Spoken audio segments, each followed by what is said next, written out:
jërë ngeen jëf yéen suñuy abonné seen chaîne bi di L'Oreille du Monde TV dafa fas yéene waat yeesalaat ab doxalinam lépp ci gën di leen bégal moo tax ñu di leen ñaan ngeen di aimé suñuy vidéo di ko commentaire waaye di ko partager ak seeni soppe ci commentaire yi nag lépp lu ngeen bëgg ñu yokk ko mbaa ñu wàññi mbaa ñu di ko defaraat ci suñu ay contenu ñu ngi leen di ñaan ngeen ñu ko bindal ndax ñun yéen lañu fi nekkal ngir di jaamu seeni soxla. L'Oreille du Monde TV yëpp man Thierno maa ngi leen di nuyu di leen ziar te dama fas yéene indil leen Mame Birame Wathie mu defal ñu révélation bu am solo ci ki nga xam ni mooy Madiambal Diagne. Mame Birame Wathie defal nañ ko ci la ñu xam Madiambal Diagne lan moo tax mu nekk première opposition ci Ousmane Sonko ci président Ousmane Sonko saa su ne muy génn di ko jéem a jaxase ak askan bi parce que xam na ni président Ousmane Sonko. moom la askan bi àndal te moom la askan bi jox bopp te askan bi mooy force président Ousmane Sonko. tey Madiambal Diagne mii taxaw di raxas boppam Madiambal Diagne sëriñ su bari fii ci biir réew mi Madiambal Diagne fenal na leen def na ko Cheikh Hadji Malick def na ko Serigne Bara Mbacké def na ko Cheikh Béthio Thioune def na ko ay sëriñ yu baree bari tey mooy taxaw di raxas boppam di ñu wan ne moom lu mu mës a bind dëgg la Madiambal Diagne fii dara yàggu fi ki na leen déglu ki nga xam ne mooy Mame Birame Wathie ci révélation yi nga xam ne def na ko ci Madiambal Diagne dinañu xam Madiambal Diagne kan lay liggéeyal ki muy liggéeyal ñemewul président Ousmane Sonko te bëgg na koo jaxase ak askan bi mu jël Madiambal Diagne di ko defal liggéey bu salte bi muy kan muy Macron. gaañ dañ leen déglu Madiambal Diagne suñu paree ñu àndandoo ñu déglu révélation bu am solo bi nga xamante ni kii di Mame Birame Wathie defal nañ ko ci Madiambal Diagne dinañu xam mooy kan ak kan lay liggéeyal ak la moo nekk ci ginnaaw ak Madiambal Diagne ñàkk dëggoom. ñaan ngeen partagé vidéo bi te ngeen aimé ko bu baax a baax di ñaan képp ko abonné wul ñu ngi lay ñaan nga abonné pour dooleel chaîne bi di L'Oreille du Monde TV. Takku Wallu Sénégal contre la réintégration du Premier ministre Ousmane Sonko au niveau de l'Assemblée nationale mu nekk aujourd'hui la deuxième institution du pays. Alors ñu viser l'application de l'article 54 de la Constitution du Sénégal à propos du cumul et de la qualité de membre du gouvernement et de membre de l'Assemblée nationale. Ñu viser aussi l'article 124 du règlement intérieur de l'Assemblée nationale. On est en attente du verdict du Conseil constitutionnel mais yow démb nga def benn tweet nga ne le juge Cheikh Tidiane Ndiaye dafa rencontré Ousmane Sonko à Toubab Dialaw le 5 juin et que ils ont échangé pendant 2 tours d'horloge. Alors information boobu da nga koy confirmer. Maïmouna information dama koy confirmer te dama koy gën a biral ma ni vendredi 5 juin 2026 dans l'après-midi Ousmane Sonko moo dem rencontrer le juge Cheikh Ndiaye membre du conseil constitutionnel ma dolli la ci ni la waxtaan wa duré na 2 heures de temps au moins Ousmane Sonko ba mu fay jóge sax dafa jóge dem Azalaï fa mu doon rencontrer les partis politiques yi doon adhéré ci Pastef avant muy jóge foofa dafa naa ni précipitation la fa mujj jóge sax ndax ña ko doon xaar Azalaï woo nañ ko 5 fois ne ko yow la ñuy xaar daje bi dafay commencer ci la mujj xaaral xëy na sax àggale waxtaanam Cheikh lañ doon waxtaanee nag xaw ma ko mais dem na Ousmane Sonko ci boppam yónnee naa la sax benn vidéo ba nga xam ne fi réunion Azalaï boobu wax na leen ni leen man damaa amoon rendez-vous ba nga xam ne dafa importance trop moo taxoon ma tànde bu fekkoon sax man nga ko nga dawal vidéo bi Sénégalais yëpp dégg mu ni leen kat la ma nekkoon lu am solo la ba nga xam ne bu ngeen ko xamoon sax di ngeen mën a fanaan fa loola moo doon daje ba mu doon daje ak Cheikh Ndiaye man samay wax may mun a kenn du ko dindi du ma wax la nga xamee ni wéruma te aw ma ci firnde tey Ousmane Sonko nga may dégg Cheikh Ndiaye nga may dégg kenn ci ñoom du ma wet ndax Cheikh Ndiaye xam na ma Ousmane Sonko nag maa xam léegi ñi nga xam nekk nañ conseil constitutionnel aussi defe naa ne ñoom ñëpp xam nañu kon man du ma waxantu su ma naree wax la nga xamee ni téyeguma ko lu wér du ma ko wax dem naa toll fan nag dem di wax la nga xamante dinañ ma ko jame Sénégal dañ maa xame ni bu ma jàmbal waxee bu ko ma jàmbal waxee wér na kenn du ko dindi te samay wax kenn du ko mës a dindi te loolu commencé wul tey maa ngi lay fàttali ni la jamonoy Ablaye Wade mas naa bind benn article coow. Ndiaye parce que Ablaye Wade tel article am na ñu ni tel am na mu ne xam nga loolu Ablaye Wade wax kan moo ko bind ñu mu ni donc c'est vrai jamonoy Ablaye Wade kon man du bu dee réputation bi amoon naa ko jamonoy Ablaye Wade am ko jamonoy Macky Sall du jamonoy Pastef gii laa koy xañ sama bopp sama crédibilité ak sama dignité du ma may kenn di ma waar naa ma yaa waxoon waxeet bëgg naa nag ñu may waar bu ñu ma waaree man damay lañ ma wax samay waxi démb day méngoo samay waxi tey ak sama jëfi démb day méngoo sama jëfi tey moo tax may sawar ñu may wax kenn du ma waar ci safar moo tax dama lay confirmer may mun a ne la Cheikh Ndiaye Ousmane Sonko rencontré na ko vendredi pourquoi nag ma signalé ko dama ni alerte ndaxte daje boobu warul woon a nekk tey daje boobu jàpp na ak càggante la ci Cheikh Ndiaye bu ko Ousmane Sonko sàkkoo gis moom ci jamono ji ak contexte bi ñu toll warul ko woon a nangu kon pour man erreur la njuumte la lu ñu waxtaanee nag man xaw ma ko ak lu ñu nas xaw ma ko mais li wér te wër moo di waruñu woon a daje sequñu lu xamuñu leen woon démb ak bërki démb ñuy ànd wala ñu nekk ay xarit même bu nekkoon ay xarit contexte bi waruñu gisee nga xam ne am na recours bu nekk conseil constitutionnel concerné Ousmane Sonko di soldat lam di seeti kenn juge yi nga xamee ne ñoo ko war a atte amul benn réew ci àddina ba nga xamee ne day dox ki la war a atte ngay dajeeg moom avant date ba moom nag du moom rek moo leen di atte. Madiambal, est-ce que Ousmane Sonko gis ko xajamal na mbir mi. Est-ce que vous êtes conscient que par cette alerte vous jetez le discrédit sur le juge Cheikh Ndiaye qui est membre du Conseil constitutionnel et démb ba tey quand j'ai annoncé l'émission on a semblé me dire que l'information n'est pas avérée parce que le juge Cheikh Ndiaye n'est pas présent à Dakar, il est sorti du territoire national. Alors, il y a eu deux personnes qui me l'ont dit. J'ai essayé d'avoir alors j'ai pris contact avec une source policière pour me vérifier au niveau de Sécuriport est-ce que Cheikh Ndiaye est sorti du territoire national, et cette source-là en qui xanaa duma manipuler semble me dire que Cheikh Ndiaye ils ont le tampon départ le 2 juin. J'ai même demandé est-ce que mën nañ ma yónnee en photo le passeport tamponné montrant qu'il est sorti du territoire, mais on n'a pas pu accéder à cette demande-là. mais Maïmouna dama lay wax leen tampon départ 2 juin xëy na mën nga war a jeu 2 juin ñëw le 5 fekk la fi man sama leen nekkul ci loolu man dugguma ci boobu man laa dugg moo di sama information béton la te du ma nangool nag da koy démentir par des sources anonymes. Cheikh Ndiaye ngi may dégg waa conseil constitutionnel ngi may dégg Ousmane Sonko ngi may dégg naa ndax nag taxaw di leen xaar ba kenn am fitu naan damay démentir loolu je ne te le permets pas en tant que responsable de médias mais aussi en tant que personnel man ma affirmer joxe ay nit ñi fi nekk déewuñu làqatuñu ñu ngi fi ma am gémmiñ mën nañu communiquer démentir uñ ay anonyme mu wala mu man doon ma nangu mu démentir mu man gis naa un torchon bind loolu li nga wax ni ngay daal nga xam ne soo ko gis ci kiosque te ka nga xam ne moom la ñu moo koy édité du def 6 mois ci bu tëddee mu ci kaso bi. Je ne me base pas sur la une d'un journal. Alors démb ba tey j'ai essayé de chercher le numéro du juge Cheikh Ndiaye aw ma ko. On m'a mis en rapport avec quelqu'un qui lui est très proche, mais il m'a pas pris. Peut-être qu'il ne veut pas que j'aborde cette affaire-là. Et après, j'ai été contacter des sources policières. Ñu ne Cheikh Ndiaye dafa génn territoire sénégalais bi depuis le 2 juin et gisuñu tampon retour. Donc c'est pas que moi je te demande, mais aussi vous êtes journaliste, je suis journaliste. Boo déggee une information aussi, rien ne m'empêche d'aller vers la source ou de faire des vérifications.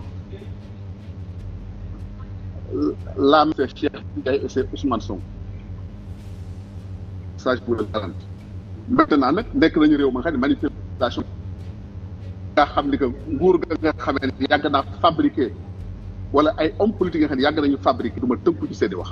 tey na Ousmane Sonko génn démentir wala Cheikh Ndiaye génn démentir parce que aussi wax dafay yomb trop xam nga toujours ba tey li ngay wax source anonyme la boo ma noon tel policier nee na la nangam mu nekk wax ji mën nañ cee dut baaraam mais une source anonyme du ma nangu man mu may démentir ça c'est même pas professionnel. Mais je crois que aussi ça je suis intransigeant sur le sujet. Mais ce genre de sources, elles sont toujours anonymes. Au niveau de l'administration, de Sécuriport, je ne peux pas vous dire que j'ai parlé à telle personne.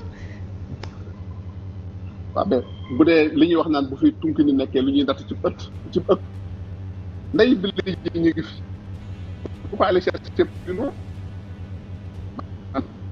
source su indil ak man doon tout moom a wax information nangam ma moo xool ba xam fiable na am ndépp waaye nag mënoo indi source bu gën a wóor Ousmane Sonko wala source bu gën a wóor Cheikh Ndiaye encore une fois je le répète li may wax du deñ Ousmane Sonko a rencontré le juge Cheikh Ndiaye, membre du Conseil constitutionnel, le vendredi 5 juin 2026 dans l'après-midi.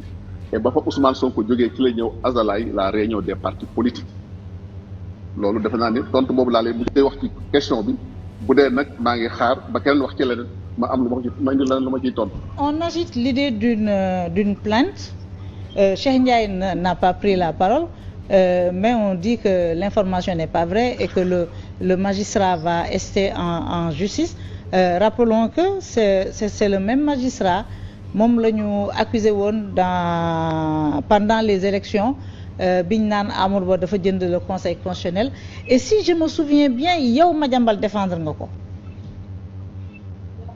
non xam nga man ba may défendre naa parce que ay principe lay défendre nit ki parce que ba ñu koy accuser gisuma kenn indi preuve ni que moo def nangam dama ni du ma nangu ñu accuser un juge constitutionnel sur des bases aussi légères man j'ai des positions de principe yoo xam ne du mas a dej muy Cheikh Ndiaye di keneen dama mas a taxaw fu ñu attaquer la justice de façon anormale ba taxaw défendre leen xëy na sax loolu am na lu ma indil ci ay fitna ci défendre justice kon effectivement jamono yooyu défendre naa Cheikh Ndiaye ni que du ma nangu ñu accuser ay juge constitutionnel te indiwuñu preuve te ñooñu indiwuñu woon benn preuve Cheikh Ndiaye déposé woon de plainte nag jamono yooyu plainte ba fekk na commission d' enquête parlementaire ñu taxawaloon ko plainte ba annulé commission d' enquête parlementaire bi plainte boobu ci samay archive gis naa ko sax tey yónnee naa la ko par WhatsApp plainte boobu yónnee naa la ko avant suñu émission bi maintenant plainte ba mujjul fenn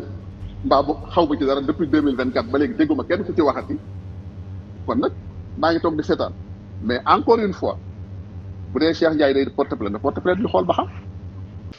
dama jàpp ne loolu tamit xëy na li ko mën a expliquer mooy désespoir bi nga xamante ne nii dinañ ko am suñu xalaatee ay élection ak popularité bi nga xamante ni Pastef am na ko. jusqu'à présent ñu jàpp ne. bu nekkee ci ay élection rek la ñu dem mun nañu jàpp loolu ñoom. jàpp ne maintenant la solution ce n'est pas que ñu dem ay élection ñu dóor ñu la solution mooy. waaw xam nga loolu c'était prévisible man bindoon naa fi benn article. doon wax ne ñu bëri ñi nga xamante ni ñu ngi dal bu baax ci kaw Ousmane Sonko. nga xamante ne ni dañoo am ay dossiers yu leen épinglé. ku ci rëcc dem ba France day mel ne daanaka raw nga. ku ci rëcc dem ba France. pour yow ba France day mel ne raw na. surtout nag le cas de Madiambal parce que c'est un cas quand même spécifique xam nga ñu bëri. quelque part du ñu mën a comprendre lan moo tax Madiambal am cette nu mu tuddati cette haine wala cette di manifester cette opposition envers Ousmane Sonko. ñu bëri am benn genre animosité.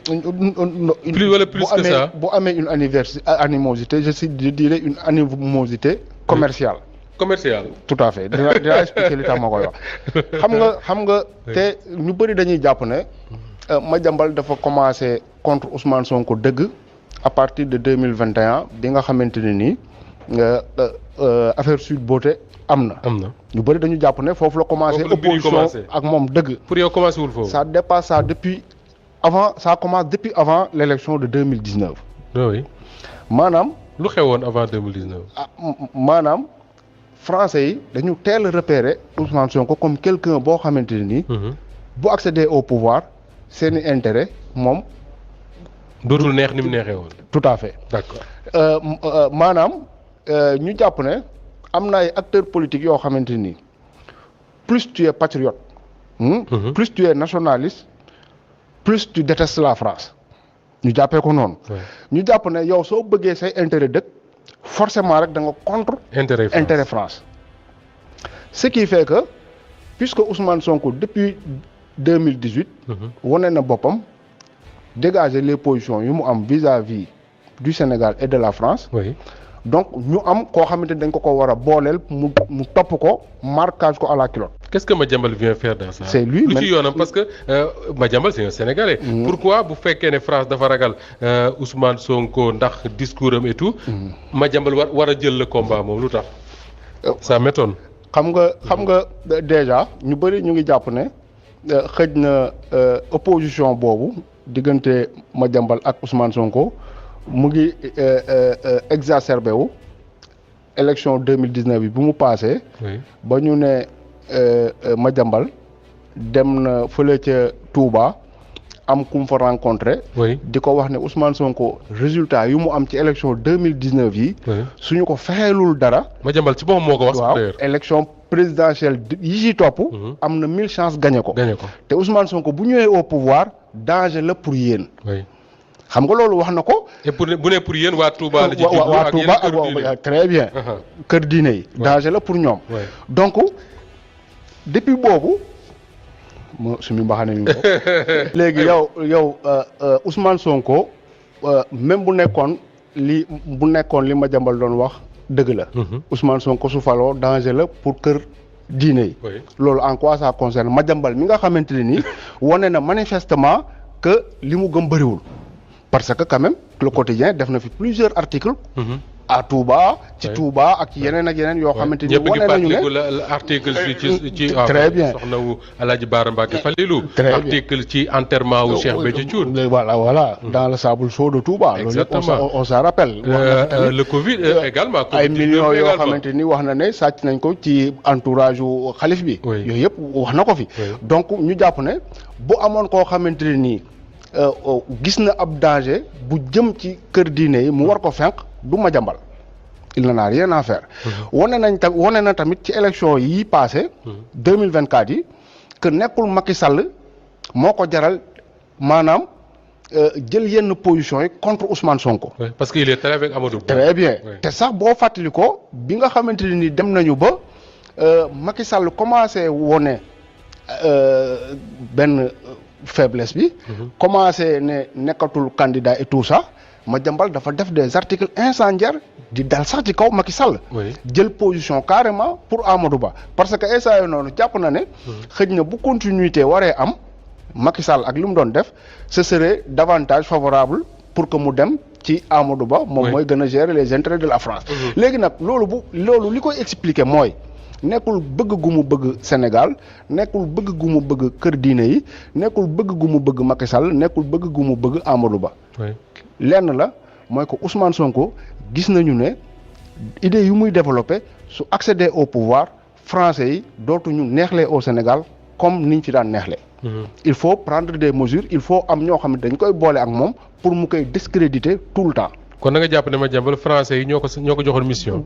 te jàpp naa ne scandale bi am ni xam nga nit boo ko yónnee mission da nga koy jox des moyens. oui. nit soo ko yónnee mission da nga koy jox des moyens. waaw man de su ma waawal fajiri woon kaay ñu jox la mission nangam. comment ça se fait léegi fi ñu lay joxee moyen mooy dañuy xool benn secteur boo xamante ni mën nañ fa jaar à travers un marché et tout ça ñu enrichir la donne la les moyens pour que nga mën a mener ce combat là. contre telle personne foofu kon da nga jàpp ne le fait que l'affaire Ellipse Project là. nga xam ne moom la CENTIF def un rapport wax ne Madiambal daf ci jot ay xaalis yoo xam ne waru ko cee jot. da nga jàpp ne du affaire porteur d'affaires rek wala kii yooyu c'est au-delà de ça dañ ko rémunérer pour une mission. man noonu laa ko analyser d'accord noonu laa ko analyser parce que tey jii nii. bu nekkee ne yow entrepreneur nga. quand même nga ne da nga bëgg a ñëw Sénégal pour tabax fi ay hôpitaux ay palais de justice ak yeneen jàpp naa ne mën ngaa mën a jaar ci ku ne. ba mu des ci un journaliste. waaw foo jaar de manqué y a tellement d'entrepreneurs et tout ça au Sénégal yoo xamante ni mën nga jaar ci ñoom. même boo bëggee sax ñoo xamante ni jubuñu nga mën a def ak ñoom des affaires. am nañu fi et même autour de Macky Sall à l'époque. tout à fait pourquoi précisément nga jaar. ci Madiambal Diagne donc man noonu laa expliquer loolu. moo tax bi nga xamante ni dem na France. laa ne woon pour que Sénégal jotaat ci Madiambal Diagne du yomb. wala balaa mu cee jotaat li nga xamante ni moo nekk ci dossier bi ñu koy toppee yëpp.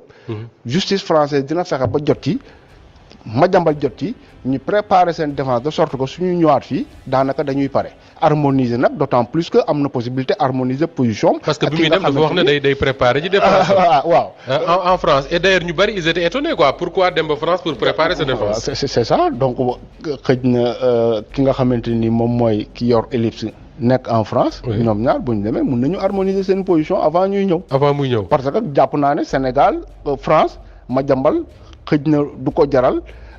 À un moment muy am yenn ñagas-ñagas ci digganteem ak Sénégal xëy na mën nañ ko dem ba sacrifier mais balaa ñu ko sacrifier quand même dinañ ko permettre à ce que mu am accès ci dossier bi parce que juge bi li nga xamante ni doon na ko demander yëpp ci ay documents pour ne day xool ndax et cetera loolu dama jàpp ne c'est tout simplement pour permettre à Madiambal Diagne mu gagner du temps. pourtant li ñu dégg mooy le parquet de Versailles moom dafa jàpp ne Madiambal su ma nee le parquet mooy le procureur bi nga xam ne moo toogal état wu France foofu la dafa jàpp ne Madiambal dañ ko war a extrader au Sénégal. mais après quand. Après combien de temps? Parce que normalement après plusieurs mois normalement relation yi nga xamante ni Sénégal am na ko ak France surtout ci wàllu. Justice coopération judiciaire jàpp naa ne xam nga man bi may nekk étudiant jiite woon grève ba ñu jàpp ma université yóbbu ma Rebeuss ba ma fa demee bokk naa fa prison ak benn tubaab boo xamante ni mais bañ ko extradé ci biir prison bi lañ ko jëlsee les policiers les gendarmes français dañu ñëw ba ci buntu prison bi ñu taxaw garde yi jël ko génne ko mettre ko à leur disposition ñu yóbbu ko te waa ji ba mu fa bañ ko jàppee defu foofu sax 72 heures donc pour dire que bu leen neexee diggante relation ñaari dëkk yi pour ñu extrader nit ça ne prend pas du temps maintenant bu nekkee dafa am ay relents politiques yu laqatu ci ginnaaw donc ngay comprendre da nga jàpp daal ne Madiambal doomu France la et que ils feront tout pour préparer ko ba mu jekk su fekkee dinañ ko andi muy doog a ñëw bu ñëwee défendre boppam gën a yomb. ma ngoog mais de toutes les façons jàpp naa ne les montants yi nga xamante ni ñu ngi ko koy toppee. yenn travaux yi nga xamante ni waroon nañ koo defar nit ñi teg ci seen bët. te kenn tegu ci bët te kenn gisu ko. yooyu yëpp quand même mu ngi ci table bi te il va falloir quand même. que mu rendre des comptes. justement leneen loo xam ne mu ngi ci table bi te bu ñëwee dina ci expliqué wu moom sëñ Madiambal Diagne mooy. plainte bi nga xam ne doomam. ji mu jur waaw moom sax wax na ne doomam moo xaj ci moom mais moom xajul ci doomam. moo ko porté plainte kooku aussi lañ ko jàppoon mais ci biir waxu Madiambal dafa jàpp ne moom dafa wax ne Ousmane Sonko pour le nommer.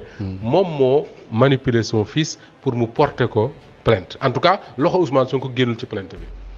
loolu naka la mën a nekkee Ousmane Sonko dem manipuler sa doom porter plainte kon Ousmane Sonko pouvoir bu mu am si doomam doy na waar loolu lan moo koy expliquer. yow mais loolu boo amee man dina am gàcce sax nettali ko.